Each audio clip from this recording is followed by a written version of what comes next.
ఇంకొక విచిత్రమైన కేసు అండి ఇది. Legal, I'm only concern with legal aspects of the case. వారు 11వ తేదీ రిపోర్ట్ మెయిల్ పంపిస్తారు, 11th. 11వ తేదీ రిజిస్టర్ చేస్తారు. ఈ ఎఫ్ఐఆర్ ప్రకారం వారు ఏం చెప్తారంటే, ఈ రిపోర్ట్ వచ్చిన తర్వాత నేను లీగల్ ఒపీనియన్ పంపించాను. లీగల్ ఒపీనియన్ ఏం చేయాలా ఈ రిపోర్ట్ అని. Legal opinion some deputy director of prosecution ఉన్నట్టుంది. వారు లీగల్ ఒపీనియన్ పంపించి 11వ తేదీ, చాలా ముఖ్యం, ఇంపార్టెంట్, 11వ తేదీ మెయిల్ వస్తుంది. 11వ తేదీ కేసు రిజిస్టర్ చేయరు.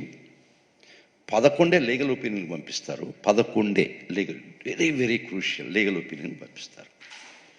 వారు 11 లీగల్ ఒపీనియన్ తిరిగి పంపించేస్తారు. వారే సెక్షన్లు వేసి, ఈ సెక్షన్ కింద రిజిస్టర్ చేసి జగన్మోహన్ రెడ్డి మీద రిజిస్టర్ చేసి అందరు ముద్దాయిల మీద చేసేయండి, 307 పెట్టండి, చాలా అఫెన్సెస్ పెడతాడు.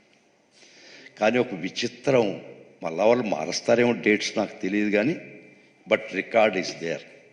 నీకు వచ్చింది రిపోర్ట్ 11వ తేదీ, చాలా ఇంపార్టెంట్. అప్పుడు దాకా నీకు రిపోర్ట్ రాలేదు కదా.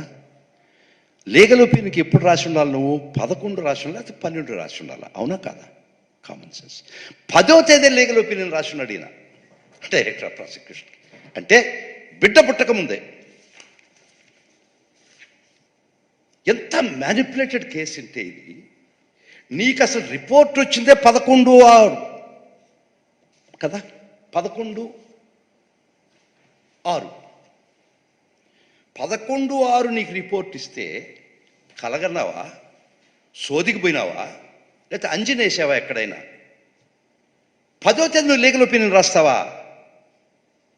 నీకు రిపోర్ట్ రాకముందే నువ్వు లీగల్ ఒపీనియన్ రాసి ఉంటావా?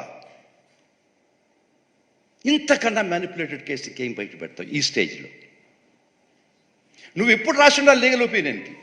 అది నిజం అయితే, అదే కరెక్ట్ అయితే, అదే సత్యం అయితే 11 రాసి ఉండాలి. అంటే నీకు రిపోర్ట్ వచ్చిన తర్వాత దాని మీద లీగల్ ఒపీనియన్ రాయాలా? నీకు వచ్చిందే రిపోర్ట్ 11 అయితే, నువ్వు 10వ తేదీ ఒక లెటర్ రాస్తావా లీగల్ ఒపీనియన్ ఈ రిపోర్ట్ వచ్చిందని to the deputy director of ప్రాసిక్యూషన్కి?